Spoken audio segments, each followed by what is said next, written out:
Цитирую: ин марди ҷавон дар вақтҳои охир бисёр оиди дин мегӯяд, илова бар ин чизҳое мегӯяд, ки ягон кас, ягон олим то ҳол нагуфтааст. Ӯ кист, дар куҷо хондааст, ин гуна дониш дар мавзӯъҳои мураккаб аз куҷост? камтарак маълумот дар бораи худтон медоден? баҳсари ки агар касе савол диҳад ки дар фазои иттилоотӣ who is Mr. Азизи, ҷавоб медиҳам ки ман Рустам Азизӣ дар риштаи забону адабиёти арабӣ факултаи забонҳои шарқро хатм кардам. баъдан дар аспирантураи академияи илмҳо дар риштаи таърихи дин диншиносӣ рисолаи номзадӣ навиштам дар мавзӯи илоҳиёти ҳанафияи мутақаддим соли 2012. ҳамон вақт дар шӯъбаи таърихи дину диншиносии академияи илмҳо кор мекардам, дар донишгоҳҳо дарс медодам аз забони арабӣ, таърихи дин, фарҳангшиносӣ, фалсафа ва ғайра. ва аз соли 2015 ҳамчун муовини директори маркази исломшиносӣ дар назди президенти ҷумҳурии тоҷикистон кор мекунем. маркази илмии таҳлилӣ аст, таҳқиқотҳои садсолагӣ мегузаронем, ташхиси адабиёт, омӯзишҳои гуногун, ҳам таҳқиқоти майдонӣ, ҳам таҳқиқоти дафтарӣ ва ҳамин оҳиста метавонем худам бигӯем ки ҳамчун як коршинос то андозае дар масоили динӣ. соли 2015 кай ки шумо ба ҳамин соҳа омаден, зиндагии шумо ҳалӣ шуд? хуб,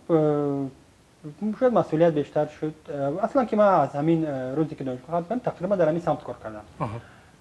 кори илмии ман дар самти диншиносӣ буд, баъд таҳқиқотҳои байналмилӣ, дар проектҳои байналмилӣ кор кардем, баъзе таҳқиқотҳои байналмилӣ буд,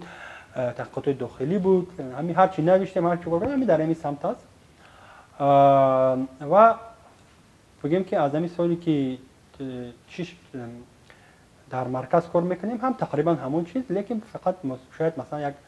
сатҳи он баландтар шуд ва агар пештар ҳамчун як ҷузъи таҳқиқотҳои дигарон будем, дар онҷо баъзе корҳои ҷамъоварии мавод ҳар ки дигар метавонем баъзе намуди аз он таҳқиқотҳое ки мегузарем ё баъзе аз он таҳлилҳо худмо ҳамчун муаллиф дар онҷо иштирок кунем. вале гӯем ки ба таври умумӣ ҳамун зиндагӣ ҳеҷ шикали ки буд ба ҳамин ҳаваи худаш рафтааст. пеш аз сайр кардан акаҷон, мехоҳам ки гӯям ки ҳамин мусоҳибаи мо, ҳамин гуфтугӯи мо барои он шахсоне ки илмшон кам аст дар соҳаи дин як дастурамал шавад. манам ҳамчун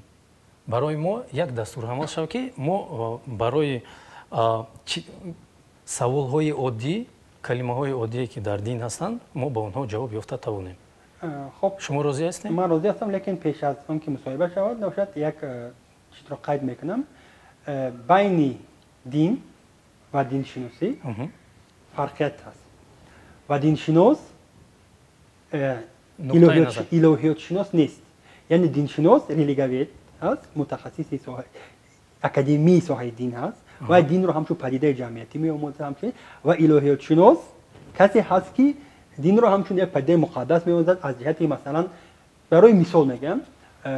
ки фаҳмо шавад. агар барои илоҳиётшинос ё богослов, теолог муҳим аст ягон чиз ҳалол аст ё ҳаром аст, дуруст аст, нодуруст аст, худо ҳаст ё нест, кадом китоб дуруст аст, кадом дин дуруст аст, барои диншинос ин саволҳо умуман аҳамият надорад. диншиносӣ як илми практикӣ аст, як илми татбиқӣ аст. яъне диншиносӣ чиро меомӯзад? омили динӣ чӣ гуна ба ҳаёти ҷамъиятӣ таъсир мерасонад, дар куҷо таъсири мусбат дорад, дар куҷо таъсири манфӣ дорад, чӣ гуна метавонем мо таъсири мусбаташро бештар кунем, чӣ гуна мо метавонем таъсири манфиашро кам кунем, дар куҷо омилҳои хатарзод дорад, дар куҷо омилҳои хуб дорад ва ҳамин чиз. яъне ба он масъалаҳои калидии ки фалсафие ки оё худо ҳаст ё нест, оё ҳамин китобҳои муқаддас дуруст ҳастанд ё нестанд, умуман диншиносӣ сару кор надорад. ин масъалаи бисёр муҳим аст ва агар шумо бо ман ҳамчун диншинос хоҳед суҳбат кунед, ман تمام جوابی دیگر میتونم با یک همین سوال دهم. اگر شما همین سوال رو همچون الهیات شناس یعنی حکم شرعی همین مسئله رو آیا همین حلال است یا حرام است یا مسئله از نگاه دین به این مسئله چگونه بها دید، جواب میتواند تمام دیگر باشد. یعنی این دو نگاهی بگوییم که گوناگون به یک پدیده هست و اگر حکم دینی این را بهتر است که با یگان خادم دین مثلا نماینده شورای علما یا یگان روحانی صحبت کنید و میتواند مثلا برای شما احکام دینی یعنی مسئله را باز خوبتر فهماند. این از اول من همین چیز قید میکنم. یعنی که از گفته‌های شما من با اون خلاصه می‌بینم که точка зрения شما و مولایی که در مسجد است ممکن جدا شود. بله، برای خاطری چی؟ برای خاطری که اما لیکن من میتونم مثلا یک چند نقطه نظر دارم. لیکن این مسئله اون رو دارد که ببینید با دین میتوانید از سه نقطه نظر نگاه کنید. اگر در اول بخشش اکاجان دین با نقطه نظر شما چی است؟ ببینید هر کس برای خودش یک شناخت یا تفسیر از دین دارد و دین یک پدیده بسیار مرکب است و خیلی بگیم که با یک جواب عمیق کیست. دین اول که یک نمودی جهان بینی است، جهان بینی آدم است، یک نمودی همچنین طرز تفکر است، یک نمودی طرز زندگی است، یک نمودی بگیم ارزش‌های انسان است، یعنی انسان یک نمودی طرز حیات و عنعنه و رفتار است و یک نمودی عموما شکلی وجودی حیات جامعه است. و برای اگر در سطح فردی گوییم هر یک انسان علاوه میتواند یک چیزی باشد که یک قسمتی روانی و پسیکولوژی اون باشد، یک قسمتی ارزش‌های اون انسان باشد، یک قسمتی باوری‌های اون انسان باشد و یک قسمتی حتی بگیم بسیار محرمانه یا اینتیمی مناسبتی همون انسان با باوری‌های خودی او باشد، با آفریدگار اگر باور به او داشته باشد یا اینکه اگر باور نداشته باشد باز همون مناسبت او آدم به همین پدیده است. وظیفه اساسی دین با فکر شما در چی است؟ خب دین اگر بگیم که هر یک انسان وابسته به ارزش‌های حیاتی خودش معین میکند که دین برای او چی است. برای کسی است، لیکن اگر از نظر ما نگاه کنیم به هر حال دین یک اینستیتوت جمعیتی است. بعد در نوبت اول اگر در سطح جامعیتی این یک اینستیتوت جمعیتی است که مناسبت‌های انسان‌ها رو به تنظیم می‌دارد و در بعضی حالت‌ها حتی از بعضی اینستیتوت‌ها یا نهادهای واقعی مثل حقوق، سیاست، دولت حتی بهتر هم به تنظیم می‌دارد برای خاطری که از روی ابزار یا اینسترومنت‌های داخلی کار می‌کند. یعنی اگر مثلا بگیم در آنجایی که قانون نمی‌تواند مثلا بعضی از مناسبت‌های جمعیتی رو به تنظیم دارن، دین میتواند بسیار بر طور آسان برای همین این یک اینسترومنتی بسیار قوی است. ولی باز میتواند همچون یک اینسترومنت یا که ابزاری اداره انسان رفتار انسان دیگر استفاده شود و سوء استفاده شود. ولی اگر بگم در سطح فردی باوری خود من دین بسیار یک چیزی هست انفرادی. مثلا باوری من چیز انفرادی شخص است و خود دین ها هم ببینید وقتی ما درباره دین صحبت میکنیم دین از نگاه پیغمبران و دین از نگاه کاهنان یا بگیم همین ملا و پاپ و کشیش و هر چی تمام چیزای گوناگون است. و اگر ببینید کدام پیغمبری که ناامد کاهنای همون دین خود هم پیغمبر یا بخاطر یا قبول نکردن. برای خاطر چی؟ چون که دعوت هایی که یا پیام هایی که پیامبران میبرند پیام های معنوی هستند. یعنی بسیار چیزایی هستن که قبیله نمیشود. مثلا صحبت میکند از رفتار، از مناسبت فرد با آفریدگار او، از معیارهای اخلاقی، از حیاتی پس از مرگ و چیزهایی که قبیله و فروخته نمیشود. ولی خادمان دین در همه دین ها، خود در اسلام، خود در مسیحیت، خود در یهودیت چیز تمام چیز کردن. اینا اینستیتوتی جمعیت است نهاد هستن که اونها از دین همچون یک واسطه‌ای یکمش که اداره مردم استفاده میبرند، دومش این که همچون یک واسطه‌ای درآمد استفاده میبرند و در اینجا استفاده از عنصر مقدس برای گرفتن درآمدهای معنوی از جانب روحانیان یعنی خودمون دین در تمام دین ها به نظر میرسد و این یک چیزی هست که نمیتونیم اون اینکار کنیم. برای همین دین پیغمبر و دین کوهین تمام چیز دیگر است. پیامبران پیام آوردن بیشتر وقت. پیام چی است؟ یعنی خبر. اکثری اون پیام هایی که دارن معنوی هستند. با مادیات کمتر ربط دارد. ولی کوهینان جریتسی در همه دین هستند. آنها میخواد از این چیز استفاده برند و فایده بگیرند. و در این مسئله یک فیلسوف بزرگ فرانسوی بارون گولباخ یا نکته عجیبی را قید کرد که میگوید روحانیون بسیار ناراحت میشوند که اگر در برابر خدمت‌های معنوی خود پاداش معنوی گیرند. Yani agar по-русски говорим, духовенство было бы очень недовольным, если бы за свои духовные услуги получало духовное вознаграждение. و همین سخنی بارون گولباخ بسیار برای معین نمودن طرز سوء استفاده از دین یا از شعارهای مقدس برای به دست آوردن منفعت‌های مادی حیاتی بسیار بسنده است برای ما و این پرینسیپ رو من قبول میکنم. بارون گولباخ حق بود. با فکر شما درباره اینسترومنت ها گفته بودین. با فکر شما در تاجیکستان کدام اینسترومنت ها بسیارتر استفاده میشوند در دین؟ خب من برای شما یک چند چیز رو مثال های زنده میبرم. شما ببینید اگر یک روحانی در یک معرکه مردم رفت، رفتار مردم نسبت به اون پاداشایی که مردم به اون مجبور نمیکند. ببینید که یک سودایی هست که در همه وقت روحانی از اون فایده میبرد. برای اون خودی چیزی مادی نمیفروشد. هر چیزی که اون میفروشه معنوی است. هر چیزی که میفروشه نیست. یعنی تو پولش رو حاضر میدهی، پاداشش رو بعد از دست میگیری. و او در اینجا یک دلال، یک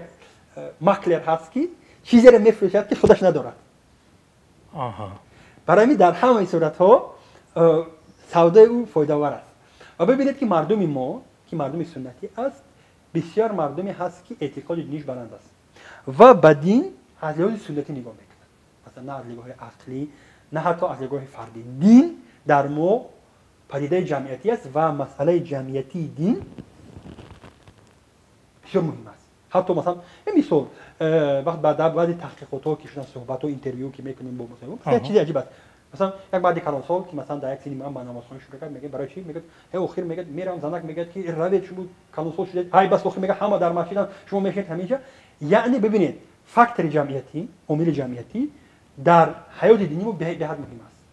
یعنی اگر بگیم در غرب، خصوصا در عالم پروتستانتی کاتولیک است، که در عالم پروتستانتی دین یک چیز فردی هست. یعنی ما در پروتستانتیسم دین یک قراردادی یا یک معامله فردی یک انسان و خدا هست. در اینجا نه دولت نه جمعیت کار نیست. در ما دین یک بگیم که طرز رفتار جمعیتی است و اگر مثلا همون معیارهایی که جمعیت گذاشته است و اون انتظاری‌های جمعیتی سسان اجدانی که مردم دارن از چیز مردم موافق اون رفتار نمیکنند، او از جانب جامعه البته در این رفتار او نکوهش میشود، میگه که سکن نادرست است و انسان مجبور است در اینجا تا یک اندازه درویگی کند. یعنی شاید یک چیز رو نخواهد، لیکن چون جمعیت از اون منتظر است که همین خیلی رفتار کند و مجبور است به همین انتظارهای جمعیتی جواب دهد. و با زبان عادی گفته همسایم رفته است من باید برم. بله. شید فهمو. آدم میتوند به خدا باوری کند، نه که در دین نباشد. خب ببینید اول دین بعد ما در کدام پهلوی دین گپ میزنیم. دین چند سطح دارد، سطح‌های گوناگون. یک یعنی سطح اگر بگیم در سطح اعتقادی مسئله دیگه است. باز سطح رفتاری انسان مثلا میتواند باور کند، اینجا هر دو جنبه است. انسان میتواند باور کند و عمل نکند. خصوصا مثلا بگیم از لحاظ اینجا بحثی البته دینی هست که آیا اعتقاد عقیده به عمل ربط دارد یا نه. یعنی انسان میتواند باور داشته باشه و عمل نکنه و انسان میتواند عمل کنه و باور نداشته باشه. یعنی هر دو حالت هم هست. ولی ببینید وقتی که یک چیز صدقاً نشد، روی راست نشد، اون چیز بسیار ساختکاری و به اصطلاح فلسفی میشه و ارزش اون هم بسیار پست است. یعنی وقتی که یک کار نه برای خدا میکنی، حتی نه برای خودت میکنی، برای اون میکنی که همسایه میکنه یا چیزا، البته بگه هم تاثیر اون هم ارزش اون برای خود انسان خیلی پست است. با فکر شما چیزی که امروز ما مقایسه میکنیم و گپ زنان میکنیم فقط با نقطه نظر شما як експерт. اگر آدم بگوناه زندگی کنه دلی یگان کس رو نرنجانه به خوندن نماز با بهش میتونه رفتن. اگر ما همین با همین سوال تو ما در اینجا نه همین دین شناس ما همین با همین سوال شما از جانب دین جواب میدم. برای خاطری که اینجا اگر من همچون شخصی خودم میگم شخصی من اعتباری دینی نداره شخصی. ببینید در اینجا در خود دین خود در دین اسلام دو سه رویه عجیب هست که اینا مناسبتی اعتقادی آدم و عمل آدم رو چی میکنه. اگر از لحاظ مثلا بگیریم که تعریفی که در مذهب حنفی امام اعظم میگه عمل از ایمان جدا هست، یعنی ایمان با عمل ربط نداره. شده ایمان انسان میتونه خیلی مؤمن باشه در برابر خود عمل نکنه و با عمل آدم ایمان انسان نه زیاد بشه نه کم بشه. این یک دیدگاه هست. دیدگاهی دوم هست کی میگه نه عمل بیانگر ایمان. اگر ایمان انسان داشته ایمان داشته باشه حتما باید عمل کنه. اگر عمل نکنه رفتار نکنه یعنی ایمان ندارد. و در اینجا حتی یک فرقه در زمان خود در زمان صدر اسلام بود که خوارج میگفتن. خوارج که هر کسی اون عمل دینی رو ترک کرد کافر شد. و امروز در همین تکفیری ها در همین جهادی ها در همین سلفیه جهادی که برآمد همین رویه ها که همین خوارجی که در عصر 7 تا 8 هم وجود داشتن میگه که هر کسی عمل رو نکرد و کافر شد. و خوارج حتی کارایی میکردن در زمان خود که مثلا میگفتن که در زمان مثلا جنگی که بین حضرت مثلا معاویه بودن که هرشون کافر شدن. اینش هم درست کرد، اینش هم درست کرد گفتن. خدا خودش میفرماید و در زمین حکومت کنه. و اگر حاضر اون کاری که جهادیایی مثلا میکرد همین ادامه در اینجا یک مسئله هست. مسئله رفتن کسی به بهشت یا به دوزخ این یک سیر هست، یک غیب است که هیچ کس در زمین نمیتواند به این سوال جواب بده که کی میرود کی نمیرود. نه مولای نه چیزی. و در حدیث ها آمدگی است که کسی می‌دراید در بهشت اخی اون که هیچ کار نکرد عموما یگان عمل انجام داد بغیر از اینکه لا اله الا الله گفت، یعنی و در دلش به مقداری دانه کنجی ایمان داشت. برای خاطری که بحثی بهشت وارد شدن از نگاه دین یا دوزخ رفتن بحث عذاب برآمد، این مسئله است که به رحمت و اراده آفریدگار خداوند ربط دارد و در دنیا هیچ کس به اصطلاح بلیت بهشت رو نمیفروشه یا که مسئله یگان کس را از بهشت دپارتاسیون محروم نمیکنه. این مسئله هست که تماما در دنیا در صلاحیتی یگان کسی دنیا نیست. این جواب خود دین هست. انا اومدیم با مو مسئله که پیش سیومکا ما و شما گپ زنان کردیم وظیفه ریش در دین عموما وظیفه ریش در دین چی است؟ نگاه کنید اگر از لحاظ مثلا هر یک دین برای خودش در اساسی آموزه های دینی خودش در اساسی همین فرهنگی که در اون دین چی شد یک طرز لباس پوشی یا مثلا درس کد خودش دارد، یک طرزی دارد که معین میکنه. عموما بگیم که اگر از لحاظ اسلام نگاه کنیم ریش همچون چیزی فطری چیزی از حساب اسلام نه حتی در بگیم که تمام دین های ابراهیمی در مسیحیت و شیعه ریش یک چیزی طبیعی مرد حساب میشود. یعنی مثلا جنبه عبادتیش نیست، این عبادت این یک چیز طبیعی که مرد همیشه آفریده شد. این یک گویم که از اسرار آفرینش مرد هست و مرد همیشه با ریش خود آفریده شد و گویم که تغییر دادن آن از نگاه مثلا بگیم که چی گویم که این تغییر دادن آن آفرینشی که آفریدگار از ابتدا آفرید. اگر این رو مثلا بعد باز هر کس این است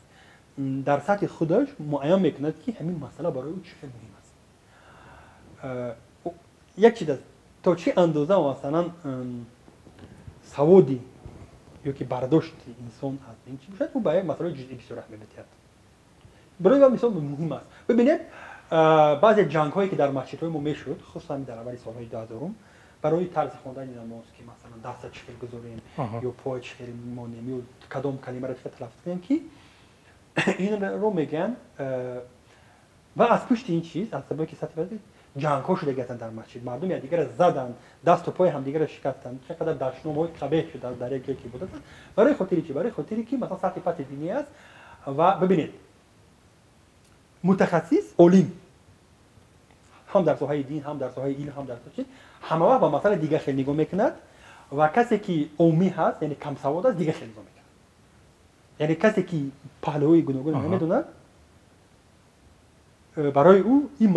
یک دیدگاهی که او دیده است فقط همون دیدگاه درست است حتی در داخل خود دین هم دیدگاه‌های گوناگون وجود دارد و همه اونها برای خودشون دلیل دارند و نمیتونیم بگیم که و این چیز در زمان حتی پیغمبر هم دین اسلام هم صورت گرفت مثلا یک سخن یک صحابه اخیر فهمید یک صحابه دیگر حالش درست فهمید و پیغمبر هم کسی از اونها رو چی نکرد یک حادثه شد در جنگ بنی قریظه مردم بر اومدن و برای خاطری مثلا تشویق که مردم زودتر رود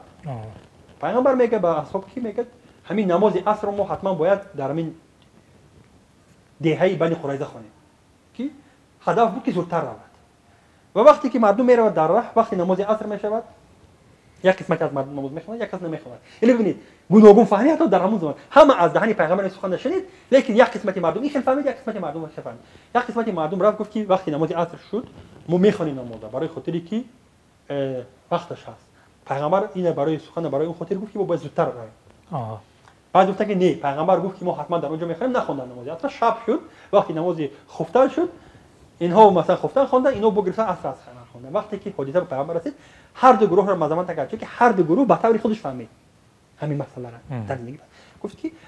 این گروهی که در وقتش خواند گفت که از سببی که آیت قرآن هست که نماز برای مسلمانان در وقتش فرض است اینا خوندن اینا گفت که نه پیغمبر برای ما گفت که نماز در بین خواندن هر یعنی ببینید گوناگون فهمی در زمان پیغمبر بود و من یک مثال دیگر رو میتونم بیارم یک مثالی برای که مثلا آدمایی که مثلا تو یک مثال اودی است هر کسی که نماز میخونه طهارت میکند مثلا محض سر در همین جو چند دیدگاه هست خب همه میدونند که محض سر موافق همین آیت قرآن که به سرهای خود مسح کشید فرض است این عمیق است در بین مذهب‌ها اختلاف نیست که سر را باید مسح کشید در وقت طهارت لیکن انا کل چگونه انجام دادن الکی اختلاف سر میشود برای خاطر چی چقدر سر را باید مسح کشید در همین جا سه وای هست سه دیدگاه هست و هر سه دیدگاه برای خود دلیل دارد مثلا در مذهب حنفی و حنبلی میگه که باید اگر همین چوریک محض سر اگر مسح کشید یعنی قدرش مسح کشید بس است اینا برای خودشون دلیل داره ولی من میگم چی دلیل است در مذهب شافعی میگه که فرق نداره مقدار اون اگر مسح کشیدی حتی همین قدرم کشیدی همین مسح کشیدن که صورت گرفت مقدارش که معین نشد در آیت قرآن عموما همین به مقداری همین دو سه موی سرم باشد بس است مذهب مالکی میگه نه وقتی گفتن که بسرهای تو مسح کشید و مقدارش نگفت یعنی همه سر باید مسح کشید ببینید و هر سه همین دیدگاه برای خود دلیل دارد هم مثلا حنبلی و حنفی میگن که برای خاطری که ما حدیث داریم که پیغمبر در یکی از حادثه ها گرفت و مثلا فقط در چوریک در این پیشونی خودش مسح کشید خودش همین بیانگر میگه همین قدرش بس است شافعی او میگه نمیگه مقدار معین نشد نه چقدر شکل کشید بس است اینو میگه مقدار که نشد همش ببینید اگر از آدمی با اصلا آدمی که مسائل فقهی و دینی را چخور میآموزد میداند که خب یعنی به طور کل هر یک از اینها چی دارن برای خود دلیل دارد ولی برای آدمی کم عقل همین اختلاف به جای گوناگونی فرهنگی یا که دایورسیتی به انگلیسی که این یک بایگری فرهنگی ماست اختلاف رو سر می‌دهد و مردم برای همین چگونه سر کشیدن یا چگونه ریش ماندن یا چگونه دست ماندن میتونن سری همدیگه را ببرند و این واقعا شد حتی خب دیدیم چگونه مردم بعد دیگه به سبب چگونه نماز خوندن چیکارهای نکردن و یک حادثه عجیب هست در اون وقت در عصر 19 در هندوستان رخ داد یک شهر هست لکهنو در اون در قریب 30% و 40% می اهالی شهر مسلمان‌ها هستند مسلمان‌ها دو مذهب هستند بسیارشون مسلمان‌های مذهبی هستند مسلمان‌های مذهبی شیعه هستند هر دوشون تقریبا برابر هستند همه وقت بین هم دیگر اختلاف دارند و یک بار بحث شد که در وقت خوندن نماز دست چیکار کنیم گفتن دست را ببندیم یا پرتیم همین دو رو خب بحث بسیار میشه زیاد میشه و چند کس دیگر هم میزنن داشتن میکنن تقریبا جنگ جنجال و هر دو طرف با موافقه میبیاد که یک دانشمند بسیار جد عبدالحی لکنوی میگه چه دانشمند است میره همه آدم چیزی که گفت یعنی هر دو طرف راضی شدن که ما گپ همه آدم قبول میکنیم میرم میگه که چیکار کنیم نمی دست میگه ببندیم در وقتی نمیده یا که فرق داره میگه شما گوش کنید شما همین خدا را پرستید من اجازه میدم خود 10 سال در پیشوریت نمونه داد اجازه داد من اجازه میدم همین خدا را پرستید شد یعنی اینو ببینید که آدم چقدر که مثلا سطح سوادناکی و فرهنگش پست باشه اون یک مسئله جزئی مسئله بسیار مهم منظور میاد که حتی از نگاه دین هم همین مسئله ممکن یک مسئله مستحب یا مسئله بسیار جزئی باشد که نه به نماز دارد نه چه آداب همین منطقه باشد یعنی با گفته شما درازی ریش بروتورا میگیرن نمیگیرن فرقش نیست نه برای چه فرقی نیست از نگاه دین هستن میارهایی که مثلا گفتن حدیث ها هستند اگر کسی که خواهد گرد میگه که درست هدایت است میگه که چیز سنتی مرد این است که ریش داشته باشد یا مثلا میگه که چقدر مقدار ریش هم چیشته است یا این مثال عادی هست که گرفتن بروت این چیزا هستن که تصویری که این چیزها بگم که چیزی مهمترین دین اعتقاد نیست مثلا در روز قیامت کسی نمیپرسه این چیزا هستن که خوب هستن از آداب و از سنت ها هستن ولی فرض نیست واجب نه سنت هست طرز رفتار است بعد نگاه دینی معیارش معین است مهم شدن ولی این مسئله نیست که مثلا آدم از دین برآورد یا درآورد یعنی وقت این مسئله مهم است یعنی بگم همون خط سرخی که بین دین و بدینی معین میکنه نیست به نظر شما کی حق دارد که نکاح کند ببینید نکاح چی است ادیب شریعت این عقد است یعنی دگور شرطنامه دو طرف خطبه نکاح همین خواندن همون وای از نگاه شرعی مستحب است یعنی مستحب چی است یک چیزی است که اجرا کنه یعنی شود خوب است نشود یعنی در نکاح چه چیزا مهم است رکن های نکاح مسلمان بودن داماد مسلمان یا اهل کتاب بودن عروس یعنی عروس باشد یا مسلمان باشد یا مسیحی یا یهودی هم باشد میفهمن این چیز رکن هر دو باید عاقل باشد بالغ باشد بس این بلاغت رسیده باشد اگر چیز باز بعضی مسائل اختلافی هستن که آیا باید ولی باشد یا نه یعنی کسی که اپیکون یا به اصطلاح سرپرستی دختر باشد یا نه اینجا میگه که اگر دختر دوشیزه باشد یعنی باکره باشد حتما باید ولی باشد سرپرست اگر دیگر شوهر کرده باشد یا از شوهر داشتن حتمی نیست همین چیزا خیلی خلاصه بعد زن میگه که من خدمت بخشیدم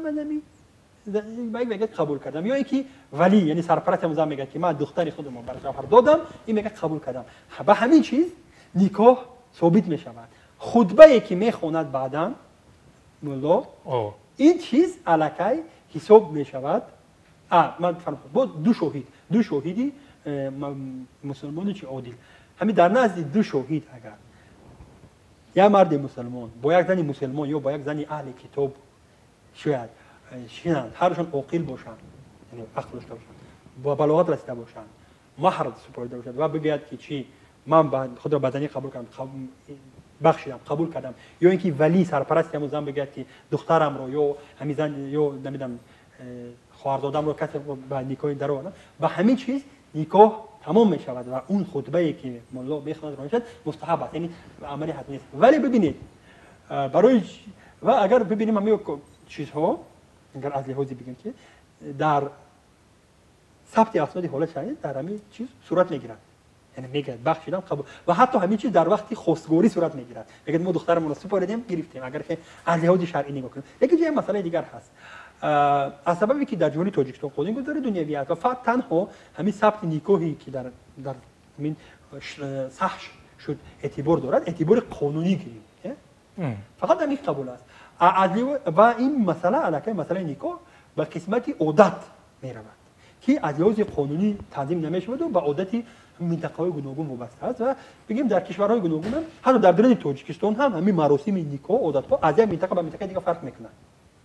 این فهمو لیکن امون مولا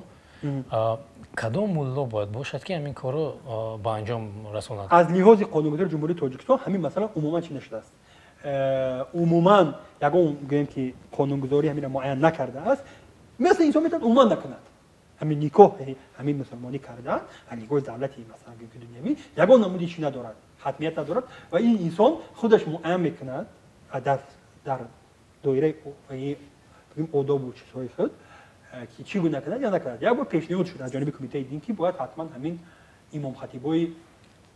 همون محله باید گذارن نمیکنه. لیکن ببینید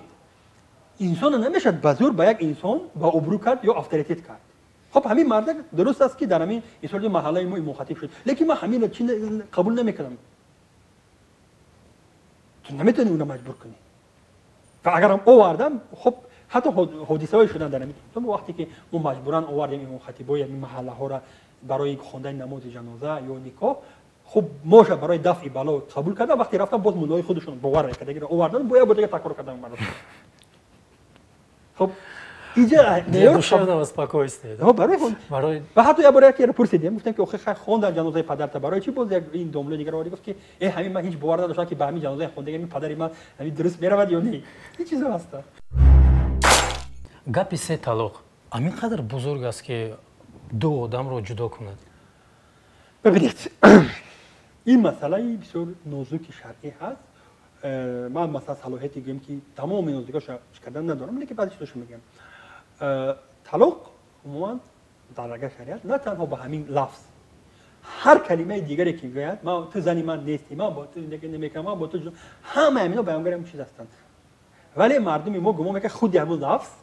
گویا که همین کلمه استعمال کرده دیگه تماما همه این کلمه‌های دیگر هم که برای تو زنی من نیستی اما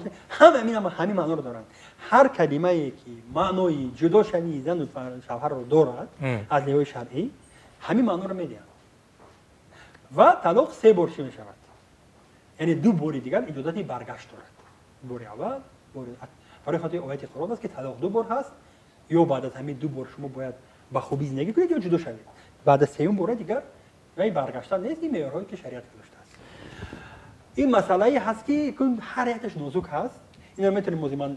فتوا دیم برای خاطر که هر یک حالت علاهیده فرق دارد یعنی مفتی باید خودش همین کسی که همین چیز معین کنه که چی خیلی صورت گرفت کی گفت کی شنوید در کدام حالت بود قصد اون مرد بود یعنی اینقدر همین نازکی و چیزاش زیاد هستن که نمیتونم موضوع چیزی عمومی بگم ولی به طور عمومی میگم که نه تنها همین لفظ طلاق بلکه هر کلمه‌ای که معنای جدا شده چه حکم اون دارد اگر بگوید که همین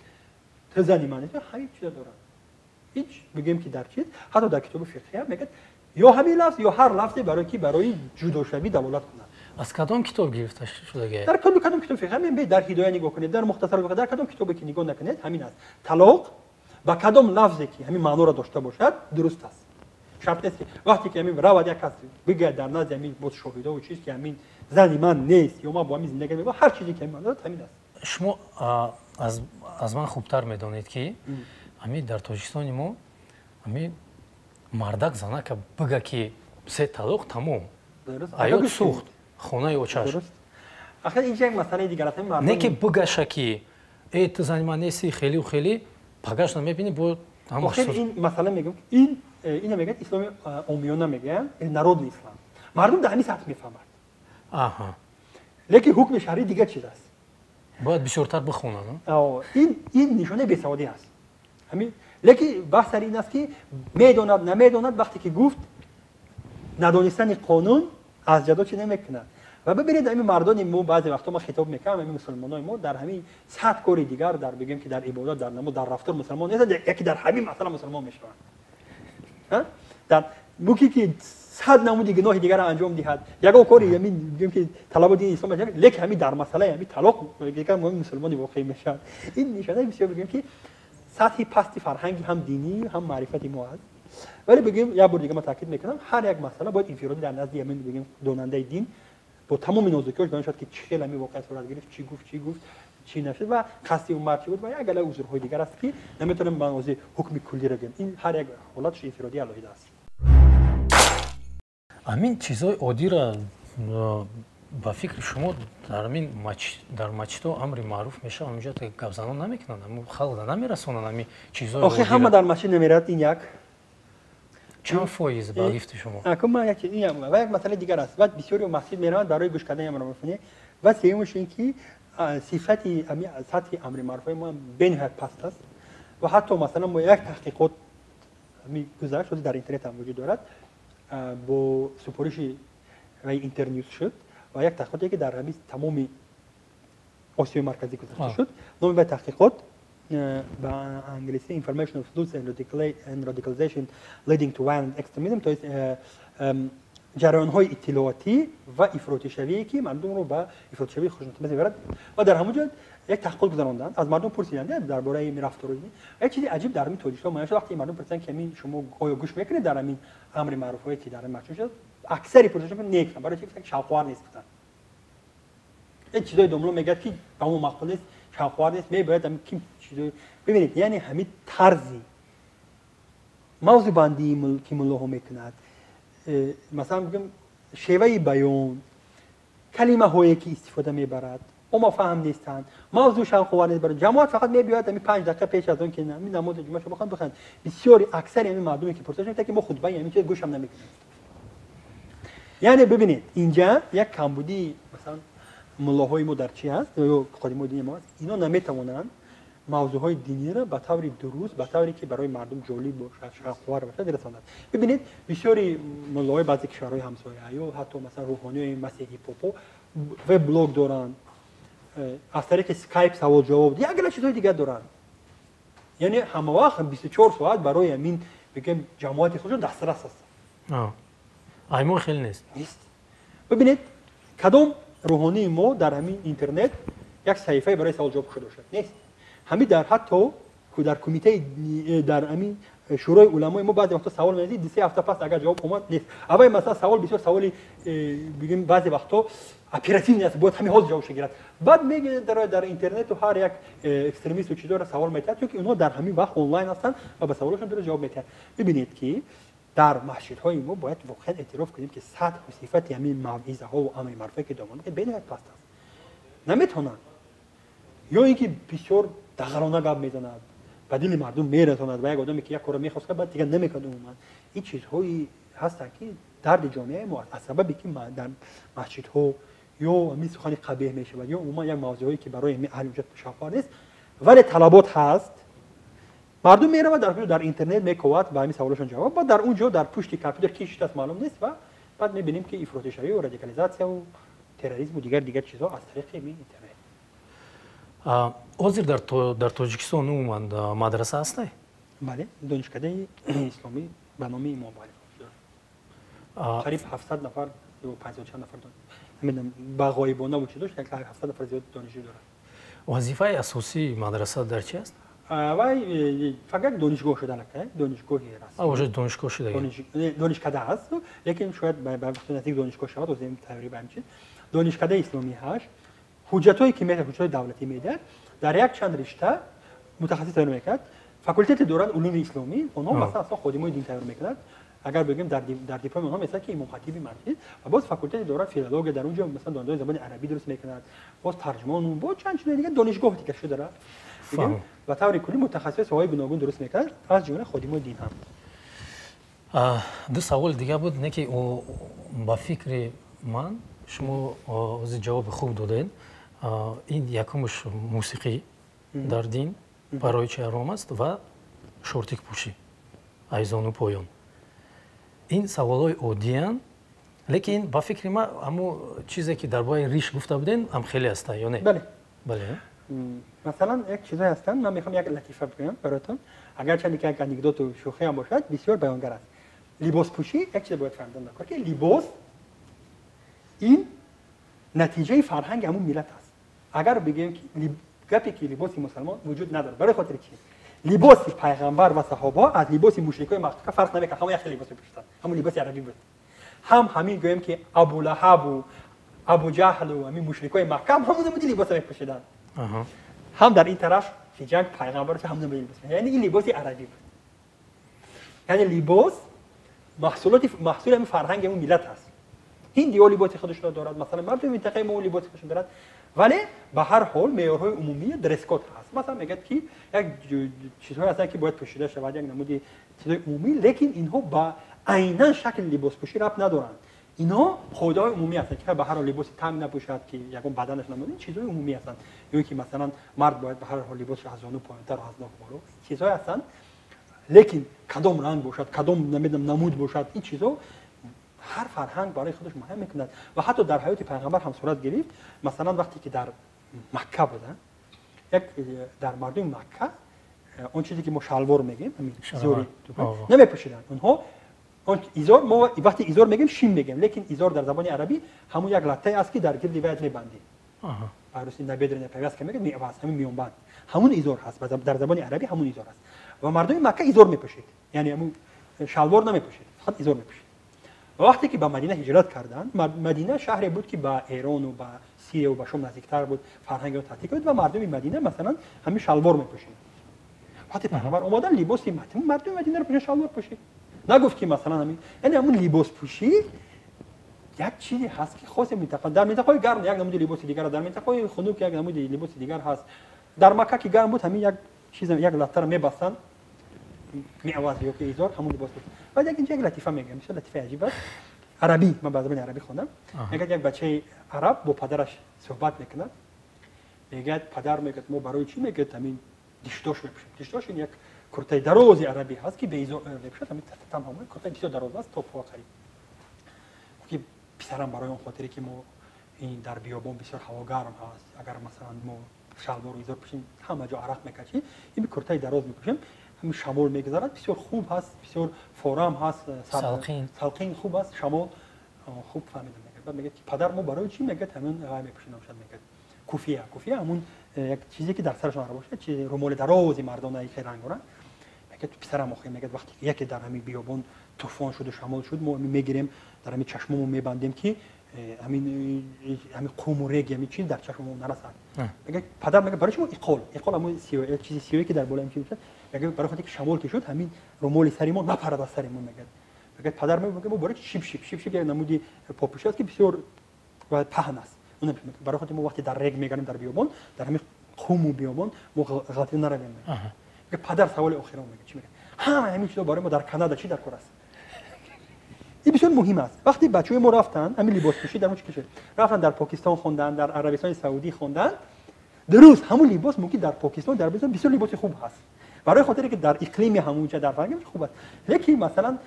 اون لباسای درازی پاکستانی که اینجا آوردن این لباس دینی نیست، این لباس مردمی پاکستان است. مثلا اگر شما در هند رفته باشید هندو و هندی پاکستانی یک لباس میپوشن، همین کرته‌های درازی در میانشون، چون که در همون منطقه همون لباس هست. لباس هندی مثلا مسلمان همون که توقی فقط داشته باشن مسلمان توقی هندی خیلی درازه است فقط، لیکن همین کرته و پاجامه‌ای که می‌دارن یک هست. و این وقتی که رفتن بعضی از این بچه‌های ما خوندن بعد آوردن لباس پاکستانی و آوردن لباس عربی و دیگر گمان کردن که همین نمود لباس مسلمان است، که این نیست. آخه این لباس همون عرب است یا لباس پاکستانی است یا لباس همون منطقه است. درباره موسیقی همین گپا موسیقی مسئله چی هست؟ به هر حال اختلافی هست،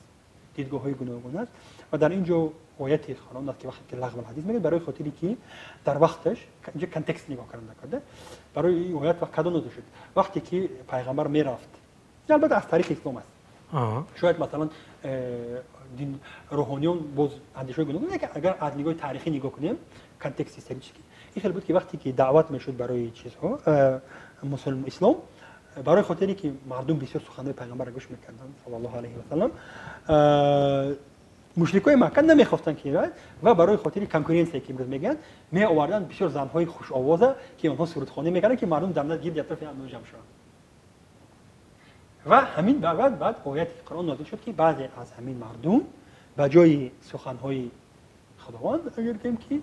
برای جای ذکر خداوند همین لغو الحدیث سخنهای بیهوده را گوش میکنه که موسیقی برای خاطری که در اینجا وای بود انتخاب بود یا سخن پیغمبر گوش کردن نکن یا سخن اون چیز. و این کانسپت میگن که اگر بسیاری آیات ها را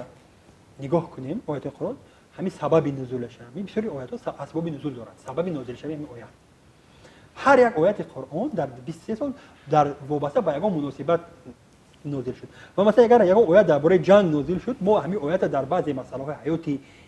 مثلا صلح نمیتونیم تطبیق کنیم یا مثلا آیات‌های نازل شدن که درباره یک چیز دیگر و نمیتونیم با یک حکم دیگر. هر یک مثلا دانشمندای دین با میداد که کدام آیات درباره چی درباره کدام حکم نازل شده است. و اگر که و مشکلی ما هم امیر اسلامی کار شد که وقتی که قرآن ترجمه شد و چیز لیکن این خیلی چیز است. تعلیم دینی چیز دیگر است و خواندن ترجمه قرآن چیز دیگر است. شما از خواندن ترجمه قرآن نمیتونید احکام دین رو فهمید. مثل که شما اگر انسیکلوپدی طبی خوندید شما طبیب نمیشوید. معلومات عمومی شما معلومات پورا نمیگیرید. معلومات از همین کانتکست خود کنده شده است. بعد همین بسیاری بچه‌های ما که متاسفانه فریفته شدن و با گروه‌های هر گونه افراطی از همین سبب یک آیت خوندن آیت دیگر نمیدونن در اساس همین یک آیت خوندگی خودشون حکم عمومی بردن و دیگر مثلا گمراه شدن. تو او بچه‌ها از ما کمتر پس می‌بینیم که درباره ماه شریف رمضان. بله. از کجا پیدا شدن ماه شریف رمضان ما می‌فهموندین؟ او خیلی حکم چی است در سال دوم هجری وقتی این حکم در آیت قرآن اومده است که برای مسلمانان داشتن روزه در ماه رمضان فرض شده است و پیش از اون هم روزه ها بودن یکی در ماه رمضان نبود روزه های دیگر بودن مثلا روزه هایی که حتمی نبودن مثلا روزه 10 روزه در ماه محرم روزه عاشورا بود که حتی در دین همه دین ها برای خودشون روزه دارن مسیحی هم روزه دارن یهودی هم دارن و مسلمانان تا همین فرض شدن روزه در ماه شریف رمضان باز همین روزه های چی نفلی داشتن یعنی روزه که حتمی نیستن یکی اگر داری خوب است از جمله همین روزه عاشورا میگن همین 10 روز اولی ماه محرم هم داشتن که از دوران مثلا بگیم که شریعت حضرت موسی هم رسیده بود و بعدن که در سال دوم هجری که آیت فرمان شد و مسلمانان شروع کردن داشتن روزه را 9 سال پیامبر در همین زمان زنده بودنش روزه را داشتن و بگیم یکی از رکن های اسلام هست در برای 5 رکن اسلام نه نمیتونی مثلا رو انکار کنیم برای خاطری که رکن است یعنی بگیم که ستون اسلام است. برای چی یک ماه؟ برای خاطری که همیشه نازل شده در قرآن مثلا یک ماه بسیاری چیزهایی که حکمایی که در دین نازل شدن نمیتونی اون را مثلا از لحاظ عقلانی رسانه‌ای فهمونی همین حکم نازل شد و حتی حضرت علی سخن دولتی اگر همین دین با عقل میشد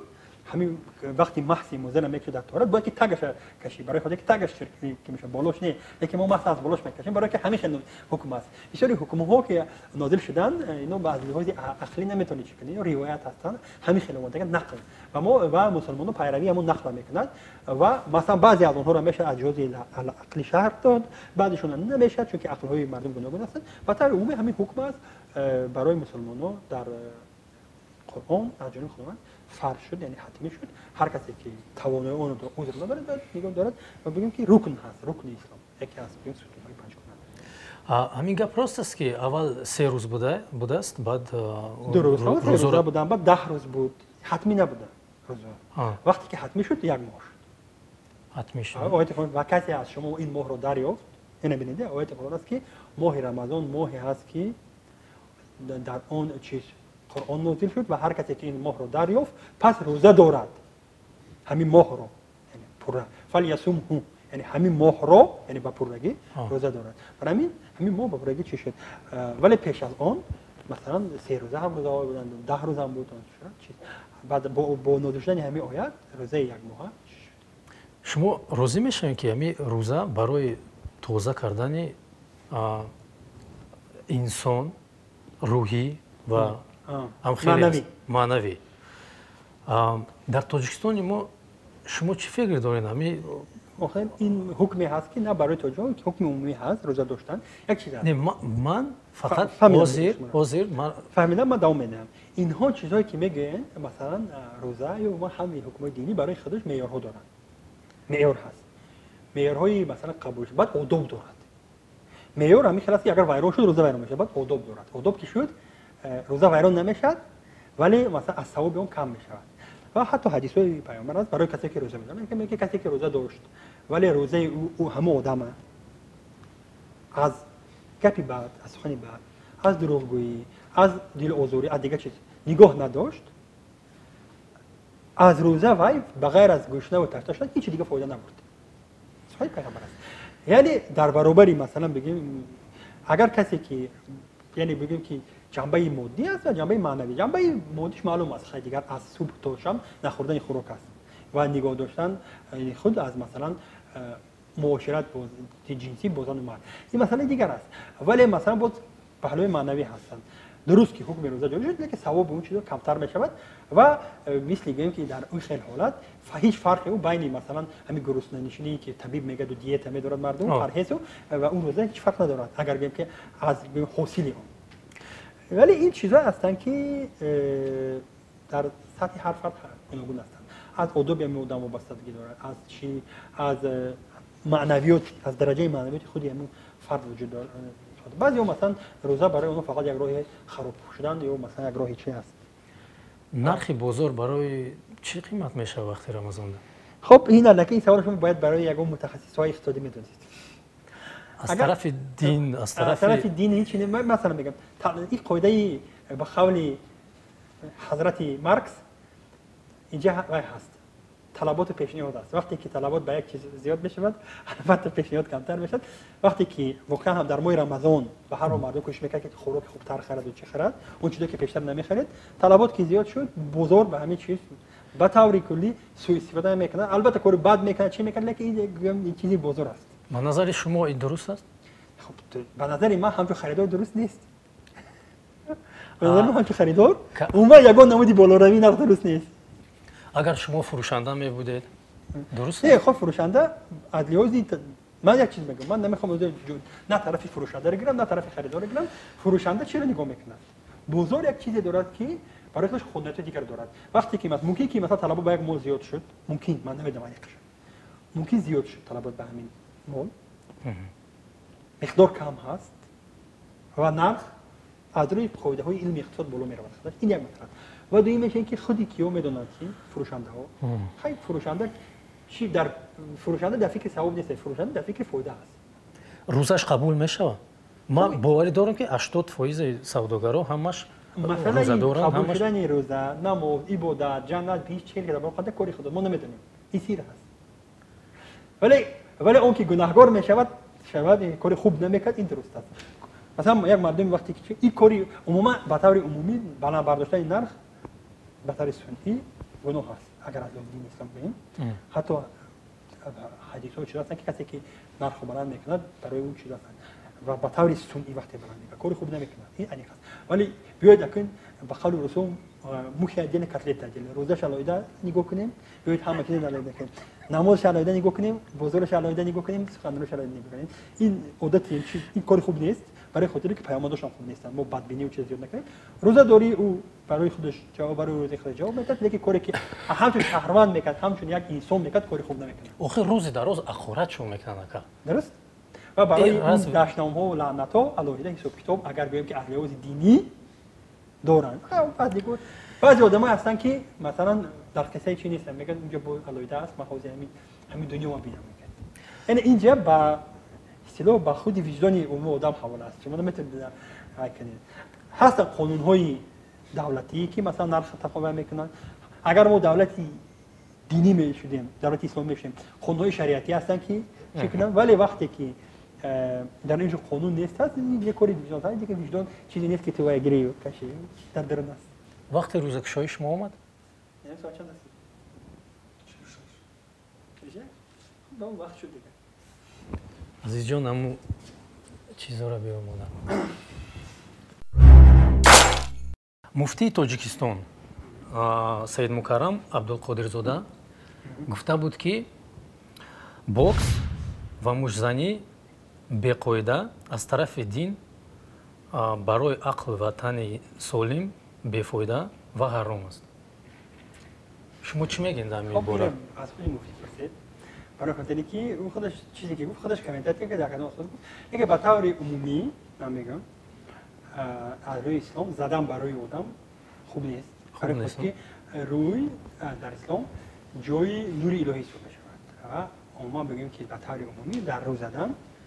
حتی در حال جنگ هم برای کودک و زن کسی که خوب نیست. این по-человечески خوب نیست. به از روی انسانی هم. از روی انسانی هم. ولی که یک مسئله دیگر هست که به هر حال ورزش برای بدن و چیز از لحاظ اسلام خوب است و حتی پیامبر گفته که برای فرزندان خودتان شناوری را، اسب سواری، کشتیگیری و کمانزنی را بیاموزید. یعنی اگر به زبان حاضره بگیم خیلی اسب سواری نه و مثلا بگیم که ماشین که باید بیاموزد، البته شناوری که لازم است. خب در وقتا کمان بود و به طور حاضره گیم که خدمت حربی است یا چیزی که به هر مرد باید تواند که دفاع کنه از وطن و چیزش و مثل گوشتین چی است برای کی و چیزی بدن. و اگر نگاه کنید اگر هم از لحاظ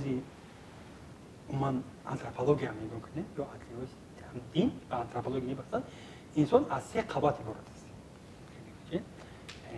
قوت جسمانی، قوت عقلانی و قوت روحانی. و هر یکی اونها با یک چیز دیگر تربیت می شود. مثلا برای مثلا قوت جسمانی خودش را تربیت کردن انسان باید ورزش کند، خوراک خوب خورد، مثلا چیز و حیات سالم برد. این چیزا برای که بدن خودش را از بیماری ها نگاه دارد و قوی باشد و عمر دراز باشد. قوت عقلانی به علم است. انسان باید آموزش کند، بیاموزد تمام نمود اینها را برای که عقل عقلی چی کند. و قوت معنوی هست که اینو از روی اخلاق، رفتار خوب یا عبادت، در دین میگه عبادت. اگر از لحاظ مثلا بگیم که چیزی عمومی انسانی بگیم رفتار خوب چیز برای که روح انسان خوب هست. یعنی همین هر سه نمودی تربیت انسان، هم تربیت جسمانی و هم تربیت عقلانی و هم تربیت روحانی و مهم است و خوب است. و اگر همین کدام نمودی ورزش اولین از لحاظ انسانی صحبت میکنم، چون اون چیزایی که من گفته شدم یگان اون سخنهای ما فتوا نیستن. فتوا رو مفتی میده. من یک شهروند میگم، اگه همچین متخصصی موقع شاید دیشوز میگم تمام چیزی که همین انسان خوبتر میکنه این خوب است. خوب ورزش باشد، خوب علم باشد، خوب کدام نمودی تربیت های معنوی این خوب است. فهمم.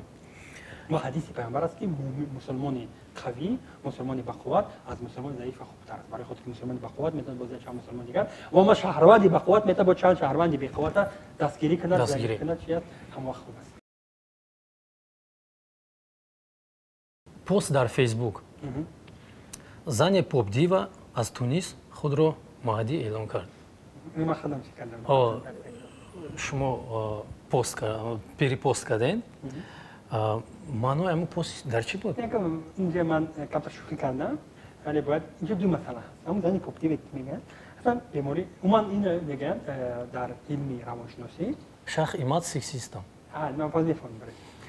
این در علم روانشناسی پسیکولوژی میگه یروشلیمسکی سیندروم وقتی بعضی آدم‌ها از لحاظ دین خودشون پیغمبر حس میکنند و چی این یک نوع بیماری. ولی یک مسئله دیگر برای من چی جالب بود. همه گمان میکرد که امام مهدی مرد است. خب این درست هم می‌کرد بودید. حالا ببینید زن یک زن که خودش امام مهدی اعلام کرد برای شوخی گفتن که اینو ببینید که زن‌ها هم خود مثلا امام مهدی چی کردن. یک برای شوخی البته، ولی واقعیت همین است که ما بسیار مسئله باید اعتراف کنیم که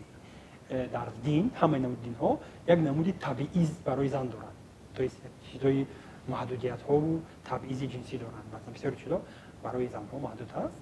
و ما هم تو بعضی لحاظی مثلا شوخی همچین چیزی که ببینید که مثلا از یک دعوای امامتی هم کرده است. چی در یک اینترویو شما گفته بودین که برای شما نه با نقطه نظر همین کارخانه شما برای لایک موندن پریپوست کردن میتونن محکم کنن. برای کدام نمودی امو ماتریال باید خیلی باشه که برن استاتیا زدن محکم کنن. یک مسئله هست که حالی گفتی اپو کشمکش‌های زیاد هست از لحاظ قانونی. مثلا در قانون خودی لایک در فرق از روسیه مثلا برای ما لایک و ریپوست چیزی حساب نمیشوند. خودی همین عمل جدید این مثلا در روسیه هست، در قانون ما نیست، لیکن اون دیگر معیارها هستند. در ما هست ماده 189 که برانگیختن کینه و عنایت میده و هر مواد هم چیزی که شما پهن میکنید که برای که اینجا خودی لایک نه خودش اگر همون لایکی مواد و حاضر با درخواست پروکوراتوری گدرادی علاقه همین چیز همین لایک و مثلا ها از حقوق بیانکنی جنایی به ماموری گذارده شد. ولی باید تصدیق شد، لیکن علاقه در همین عرفه تصدیق شده شاید در توبیسان علاقه تطبیق شود و در این حالت فقط برای این خاطر مثلا جریمه یا همین آگاهی یا چیز یعنی بگیم گومانیزاسیون میگه همین ماده باید که صورت گیرد ولی تا حاضر نیست. اینجا مثلا چی هست؟ اگر همون موادی که در همونجا بود در اونجا نشانه های اینجا یک چند ماده هایی هستن که اون رو میتونه آدم هنگام همین لایک یا ریپوست خود ویران کنند. طلب یکی همین برانگیختن کینه و عداوت نژادی، مذهبی، دینی و ملی. وقتی که همین موادی که در اونجا بود بگوید که مثلا اینو کافران باید چی اینو بعد اینو این چی عموما در اونجا بدبینی باشد، زبان نفرت یعنی هیت اسپیچ دیگه باشد و انسان همین را فهم کند در این حالت او چیکار میکند از موافقم طلبات ماده برای برانگیختن کینه با ادوات ملی با جنایت کشیده میشه این جنایت حساب میشه یک مثلا دوم اگر همه مواد در اونجا بگوید که باید که با خزم انقلاب کنیم نمیدونم به ترتیب کنیم و برهم تیم اینجا باز ماده هست دعوت عمومی برای برهم دادن ساخت کنستیتوسیونی این طلبات ماده چی است اگر در درون همون تکست در درون همون تکست باید که خسته مثلا تو کشتن کشت و سوم اگر مثلا در اونجا باشد دعوت برای عملی چیزی تروریستی مثلا باید کافونه ترکانشی و همین چیز و وابسته به همین چیزهای محتوای همین مواد هنگامی پهن کردن و لایک و ریپوست کردن انسان میتونن جنایت صادر کنند بعضی وقت ندانستن لیکن یک قاعده عمومی است که ندانستن جزا آدم رو از جنایت چی نمیکنن و اینجا یک مسئله دیگر هست میشه مثلا مهم وقتی که اکسپرتیزه یا که تشخیص تعیین میشه تشخیص فقط درباره این مواد گپ میزنه فکر کنم موادی که لایک شد یا ریپوست شد همیشه مضمون اون درجهش همیشه هست ولی این میتواند باید تفتیشات میکنند سود معین کند که آیا همین آدم واقعا لایک کرد نکرد چی عامل‌های مثلا این چیزها برای کاری تفتیشات هست بعضی تفتیشات کی میگذرونه تفتیشات میتواند مثلا یا مقالات سودی کند شما نمیگذرونه نه ما فقط تشخیص درباره مواد میدیم یعنی ما نه عموما کمیته دین و عموما هر کسی که اکسپرت میشه بعد در تشخیص تعیین میشه بعد اکسپرتیز میگذارن و فقط درباره مواد گپ میزنن میگه همین مواد و این نمیگه که آدم جنایتکار در تاجیکستان سود معین میکنن سود حتی اینجا ببینید از من فهموندم برای پروسس وقتی که همین چیز صورت گرفت میتونه ارگان تفتیشاتی یا مثلا وزارت کار داخلی یا امنیت یا کسی که میدید یا پروکراتور کسی که میتونه همین رو پرونده باز کنه یکی بعد اکسپرتا تعیین میشوند که همین معین میکنند مواد چیزا ولی بعد تفتیشات میگه که همین آدم کرد حتی یک حالت شد حالت عجیب وقتی که یک در صحیفه یک معلم یک دانشگاه خب دیگه نامش نمیگم که سری تفتیشاتی است لیکن خودش که به خوبی کافت بچه بسیار مواد اکستریمیستی پهن شود و معلم یونیورسیت است دسنت است یک همه حیران لیکن واقعا نمیشه و همین چیز چی میشود دل جنوتی باز میشد شد وقتی که میبیاد درست با اکسپرت که میگه که درست است همین موادی که هست همین مواد همین خیر است ولی تفتیشات یک چیز میگه بشکن میگه ساعتی چند همین چیز ریپورت شد میگه من همین کارو نکردم خب ساعت شدی با میکنه و معلومه میشه که در همین ساعت همین معلم درس میداد کامراهای دانشگاه اصلا معلم در اودیتوریا در همین وقت ساعت درس داده شده است کسی از صحیفه وای همین چیز چی کرد خب بعد میرم میکنم من معلم میکرد که میگه کرد این مثلا یک آدمی دیگر که میخواست با جای همین آدم مدیری کافه درش کرد همین کارو تشکیل کرد خب همون آدم بعد یکی بسته دیگر علاقه چی کردم برای جنایت لیکن ببینید این مسئله تفتیشات معین میکنه که مثلا برای چی سبب همین آدم مثلا همین آدم پهن کرد یا پهن نکرد یا آیا همین آدم ممکن آدم تلفنش گم میکنه یک کس در جایش این کارهای تفتیشاتی هستن وقتی که تشخیص میشه و تشخیص درباره همین مواد گپ میزند درباره که چی خیلی همین صادر شدن نمیدونم این مسئله بسیار مهم است باز در اینترویو شما میگویید که در حقیقت قدر شخصیت‌های دینشناس در تاجیکستان پس شده است. من گفتم که اعتباری من گفتم که باوری مردم یا که اعتباری مردم نسبت به خادمان دین روحانیون پس شده است. گفتم باوری و دیگه خیلی است. کمتر نادرست فهمید. اینجا بی همین رادیو بیاد نموش نگم همون کسی که همین مورد فهم کرد اینها سخن من نادرست فهمیدن کاری خیلی بود. بیاد نکرد دیگه سخن از زبانی لقمان شنید. گفتن که همین مرکز اسلامشناسی تحقیقات علمی اکسان هر سال مانیتورینگ وضعی حیات دینی و سال 2009 ما پرسیدیم که شما با سوالهای دینی خود از کجا جواب میگیرید درست و مردم جواب داد که به اکثریت پرسیده شدگان اونجا گفتن که ما از این ملاها و چیانی روحانیون محلی قریب 50 چند فویسته خب از نصف زیادی مردم با گفتم که مولها باور میکردن سال 2009 سال 2016 به همین سوالات توجه فقط 9 از 10 فویس یعنی فقط از 10 یک آدم به همین مدت دیگه باور میکنن دیگه این معنی که مردم دیندار نیستن لیکن دیگر مولهایی که در مشهد هستن با اون باور نمیکنن مردم میرن از اینترنت و از چیزهای دیگر به همین سوالات دیگه جواب میدن و واقعیت همین تحلیل ها نشون میدهد که سطح باوری مردم و روحانیانی و اون خادمانی که در مشهد هستن پس شد این همین بود ولی که رادیو نفهمید و برای سیاست سگیری تو چیم ممنوع دیگر دو با گفتن که تاجیکو کمتر دیندار شدن که مرشد بس که نبود انا میگم فهمو رحمت باز یک سخنهای دیگر дар 10 соли охир диндории тоҷикон камтар шудааст аммо нишондиҳии диндорӣ худ зиёд шудааст بله ин чӣ маъно дорад من میگم وقتی که تقص سالگی میگذرند بعضی میگن از کجا فهمیدی این بسیار آسان است فهمیدن مارکی رو هست سوالی هست که خودی آدم نمیفهمد وقتی میدید مثلا اونجا سوال است که نماز میخونید چی نمیخونید مثلا وقتی لباس پوشی شما از روی طلبات دیدید این سوالایی هستن که خودی آدم نمیفهمد وقتی جواب دادن لیکن اکسپرت بعد از همین سوال خلاصه میبرد ببینید که در همین 10 سال میگن سطحی اجرای مثلا بگیم که طلبات‌های دینی مثلا میگن نماز روزه و چی پستر شد این واقعیت است همین وقت پرسش دادم مثلا مردم روزه‌دار نماز خوان و چیز در همین 10 سال کمتر شد ولی اون چیزایی که نشانه های ظاهری ونشن بیرونی دینی میگن ریشون نمیدونم چی و اصلا در نماز بالا چیزا زیادتر شدن یعنی مردم دینداری خودش بیشتر نشون میده ها پاکازوخا آره بله ولی ایشه گویم که رعایت خودی طلبات دین کم شد این چیزا مثلا ما شاید از این چیزا این چیزی که از جوابی خودی پرسیده شده بود و بعضی وقت میگن که شما از کجا میری با همین ریش و گاستو که میپرسی مردم تو نه قاعده تحقیق ستاره که است که ما خودمون نمیگذاریم ما سوالنامه درس میکنیم مارکرهاشو مهم میکنیم هستن مخصوص همین چیزای سوسیولوژیکی اینو بچه‌هاشو میره در کوچه‌ها چی میگه قاعده دارد اینو میگه ویبرکا اینو میگه اختیار انتخاب میکنی که از هر منطقه باشه از نماینده ها از هر نماینده سنی سال از هر نماینده های مثلا سطح تعلیم آدم مثلا و از اونجا به حساب میونه مثلا اگر مثلا 1.5 یا 2000 آدم پسته میشود و به عمومی میبرد بعد تفاوت سوسیولوژی در این حالت اینو نشون داده که واقعا هم سطحی مثلا دینداری پاس شد لیکن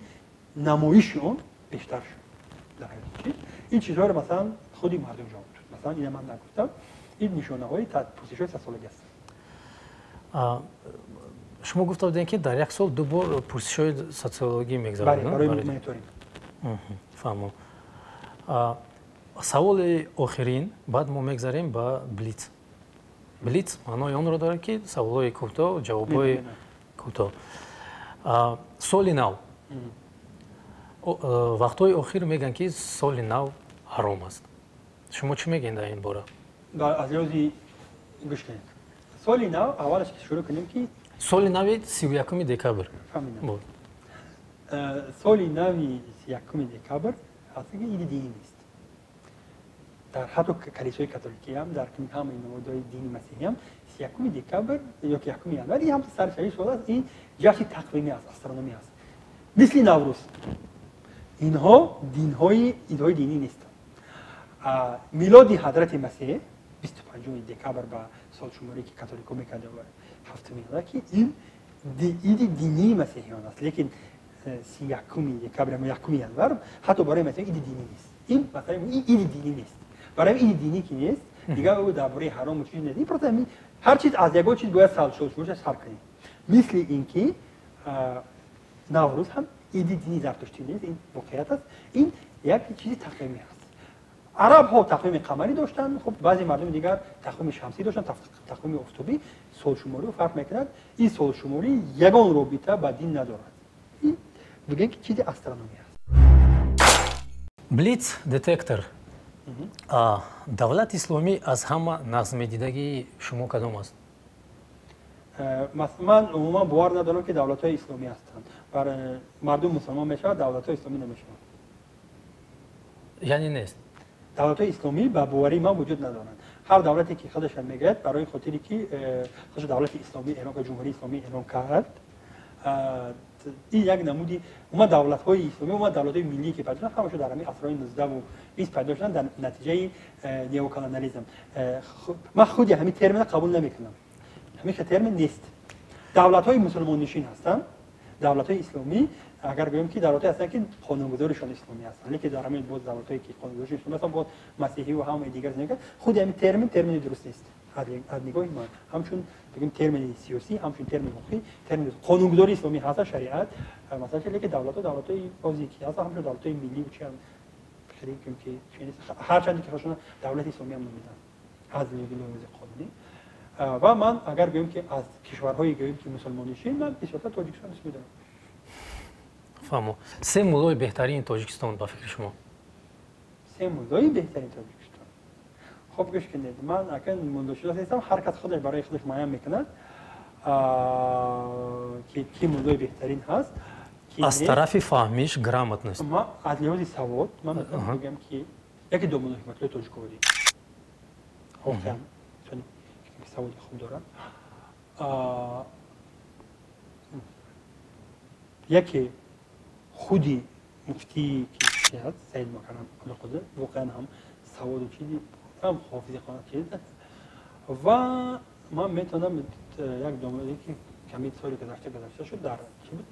شادروان دومدو حمزه خان بود در کشان به نظر من اون کسان بسیار سوادی خوبی دینی و اخلاق خوب داشتن. آزمایش دشوارترین برای شما چی است؟ آزمایش دشوارترین وقتی انسان با نفس خود با همه نفس شهوانی از نفس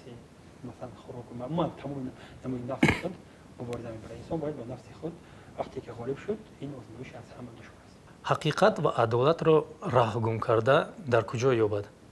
در خودش. سوال با خودش. در خودش. برای خاطری که حتی دین فرمیگه که در هر مسئله تو اول از خودت پرس. برای خاطری که من باور دارم که همین انسان در درون خودش فطرتاً به همه سوال‌ها جواب دارد و صدای آفریدگارش نمیشنوه. شما درباره دین‌ها بسیار چیزها می‌دانید. مایلی به دیگر دین گذاشتن نداشتید؟ من عموما بگم که به دین‌ها بسیارتر از لحاظ چی نگاه میکنم همچون نه اعتقادی و چی همچون دینشناس که هستم از لحاظ اکادمیکی همچون برای من دین این ابجکت آموزش است بیشتر نسبت به اون که یک طرز زندگی رفته خیلی البته همه ما یک رفتار میگه که برای من دین هم بیشتر ابجکت آموزش است شکلی که مثلا انسان برای جراح یک ابجکت بریدن و چی است همین است برای من هم بیشتر دین ابجکت آموزش است. شما هم قرآن خوندگید هم بیبل به فکر من؟ بله درست باید در همه کتاب‌های دین‌های دیگر هم خونه همچون که تقاضای دینشناسی همین از همین مینیمم سپردیم یا سپردیم. شما به پیش رفتن تیارید؟ البته همه خواهش دارد و کوشش میکند ولی این سیر هست که در همین زنده بودن ما با کسی به اون جواب نمیتونه. سوال آخرین خدا رو عزیز داشتن در کار یا از او ترسیدن در کار است؟ انسان باید در بین هر دو چیز داشته باشد. یعنی دل انسان در بین هم بگیم ترس و هم امید وجود داشته باشد. اگر یکی از اینها نباشد میتواند با کج رفتاری شد. برای همین هم در این مسئله باید که اگر انسان قسمت ترس و چیزش هم نباشد میتواند بسیار کارهای نادرست کند و وقتی قسمت امیدش هم نباشد میتواند افسرده شد و اونها هیچ کاری خوب هم نکند. برای همین مثل دو چیز باید هر دو همین چیز برابر باشد. بالاتر یگان تاش نیست. هر دو امید باید بالاتر باشد برای خاطر که رحمت خدا زیاد ولی این هم ترس هم برای چیز وجود داشته باشد ولی هر کاری که اگر انسان کرد برای خاطر امید باید کرد نه برای خاطر ترس از چیز. اکی رستم از رحمت سلامت باشه.